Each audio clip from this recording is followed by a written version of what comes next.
Hi மக்களே, பார்த்தீங்கன்னா இன்றைக்கான வீடியோவில் நம்ம யாரை பற்றி பார்க்க போகிறோம்னா சேகுவாரே.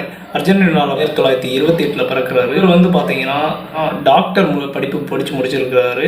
இவரோட ஃப்ரெண்டோட சேர்ந்து ஒரு சுற்றுப்பயணம் மேற்கொள்ளலாம் அப்படின்னு சொல்லிட்டு ஒரு மோட்டர் சைக்கிள் எடுத்துகிட்டு அவரோட நண்பரோட சேர்ந்து போகும்போது தான் அவருக்கு தெரியுது எங்கெங்கெல்லாம் ஏழ்மையான மக்களோட குரல் ரொம்ப நசுக்கப்படுகிறதோ அதுக்கு எதிர்த்து போராடணும் அப்படின்னு நினச்சிட்டு முடிவெடுக்கிறாரு. கியூபான்ற ஒரு நாட்டு அதிகமாக அடிமைப்பட்டு கிடந்திருக்கு. ஸோ அதில் ஃபிடல் காஸ்ட்ரோ அப்படின்ற ஒருத்தரை சந்திக்கிறாரு. ஸோ அவரோட சேர்ந்து இவரும் போராட்டத்தில் நானும் இணைஞ்சிக்கிறேன், என்னையும் சேர்த்துக்கோங்கன்னு சொல்லிட்டு உள்ளே போகிறாரு. ஃபிடல் காஸ்ட்ரோவுக்கு பார்த்தீங்கன்னா எந்தவித கொள்கைகளும் கிடையாது. ஆனால் சேகுவாரா அப்படி ஆப்போசிட்டு.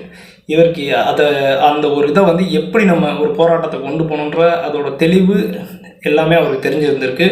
ஸோ இவரோட இன்டென்ஷன் மூலமாக அவங்க போராடி ஒரு வழியாக கியூபாவை கைப்பற்றிடுறாங்க. ஸோ அதன் மூலமாக பார்த்தீங்கன்னா கியூபாவில் ஃபிடல் காஸ்ட்ரோ ஒரு பெரிய அவரோட இதை நிறுவுறாரு. ஸோ இவரையும் ஒரு நல்ல போஸ்டிங்கில் வைக்கணும் அப்படின்னா நிதியமைச்சராக இவரையும் வச்சு அந்த மாதிரி நல்லா சிறப்பாக செயல்பட்டு கொண்டு இருக்கும்போது இவருக்கு மனசு கேட்கல. இங்கே ஒரு நாடு அடிமைப்பட்டு கிடந்துச்சு, அதை நம்ம போராடி வாங்கி கொடுத்தாச்சு.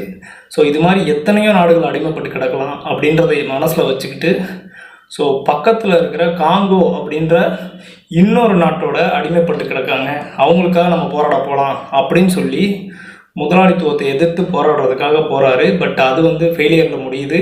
அதுக்கப்புறம் அங்கேருந்து இதை விட வீரியமாக வேறு ஒரு நாட்டில் போய் பண்ணணும் அப்படின்னு சொல்லிட்டு கடைசியாக பொலிவியா போகிறாரு. பொலிவியான்ற அந்த நாட்டில் தான் பார்த்திங்கன்னா அவரோட ரொம்ப சிறிய படைகள் தான் அவரால் திரட்ட முடியுது. அங்கே உள்ள மக்கள் யாருமே ஒரு புரட்சிக்காக தயார் பண்ண முடியல. அதை ஒரு மென்ஷன் பண்ணியிருக்கிறாரு. இந்த மாதிரி இவங்ககிட்ட பேசுகிறது சிலைகள்கிட்ட பேசுகிற மாதிரி இருக்குது அப்படின்ற மாதிரியும் மென்ஷன் பண்ணியிருக்கிறாரு. ஸோ கடைசியாக பார்த்தீங்கன்னா அந்த நாட்டு மக்கள்கிட்ட இருந்து அவரால் அங்கேயும் போராட்டம் பண்ணி எதுவும் பெருசாக பண்ண முடியல. பிகாஸ் அங்கே உள்ள மக்களே சிலர் ஒற்றர்களாக மாறி அவர் இருக்கிற இடத்த காட்டி கொடுத்துட்றாங்க. ஸோ கடைசியாக பார்த்தீங்கன்னா அவர் இருக்கிற இடத்த சுற்றி வளைச்சி பொலிவியா ஆர்மி அவங்கள கைப்பற்றிடுறாங்க, அவங்கள பிடிச்சிடுறாங்க. இதோட இவர் விட்டாச்சு அப்படின்னா பெரிய இஷ்யூ ஆயிரும் அப்படின்றதுனால அவர் அங்கேயே கொல்ல திட்டம் போடுறாங்க. முதல் நாள் நைட்டு அவரை ஒரு ஸ்கூலில் அவரை அடைச்சி வச்சுருக்காங்க. அங்கே அவருக்கு சாப்பாடு கொடுக்குறக்க ஒரு ஆசிரியர் வந்திருக்காங்க. அவர்கிட்ட கூட அவர் சொன்னது என்னென்னா, என்ன ஸ்கூல் பார்த்திங்கன்னா இப்படி இடிஞ்சு இந்த மாதிரி இருக்குது, இதில் உட்காந்து குழந்தைகள் எப்படி படிக்கிறாங்க, ஆனால் இந்த மாதிரியாக இருக்கிறவங்க இதை மாதிரி பண்ணுறவங்க எல்லாருமே பார்த்திங்கன்னா பென்ஸ் காரில் பயங்கரமாக போயிட்டுருக்காங்க. ஸோ இந்த ஏற்றத்தாழ்வுகளை எதிர்த்து தான் நமக்கு ஆயுதம் ஏந்தி போராடணும் அப்படி சொல்கிறாப்புல. மறுநாள் காலையில் அவரை கொல்ல போகிறாங்க அப்படின்ற விஷயம் அவருக்கும் தெரியும். அவரை கொல்றதுக்கு யார் வராங்கன்னு பார்த்தீங்கன்னா 27 வயசு பையன் டெரான் அப்படின்ற ஒருத்தரை கொண்டு வராங்க. அவரை எதனால் கொண்டு வராங்க அப்படின்னா அவரோட சில ஃப்ரெண்ட்ஸை இவங்களோட அந்த சிறு படைகளை வச்சு, அதாவது சேகுவாராவோட சிறு படைகள் ஏற்கனவே அவரோட நண்பர்களை கொலை பண்ணியிருக்காங்க, அதாவது கொண்டிருக்காங்க அப்படின்றதுக்காக அதுக்கு பழிவாங்கும் விதமாக நான் போகிறேன்னு சொல்லியிருக்காரு. ஸோ அவர் உள்ளே வராரு. அங்கேருந்து அந்த ஸ்கூல்லேருந்து கொஞ்சம் தூரம் தள்ளி ஒரு கொட்டகை இருக்குது, அதுக்குள்ளே கூப்பிட்டு போகிறாங்க.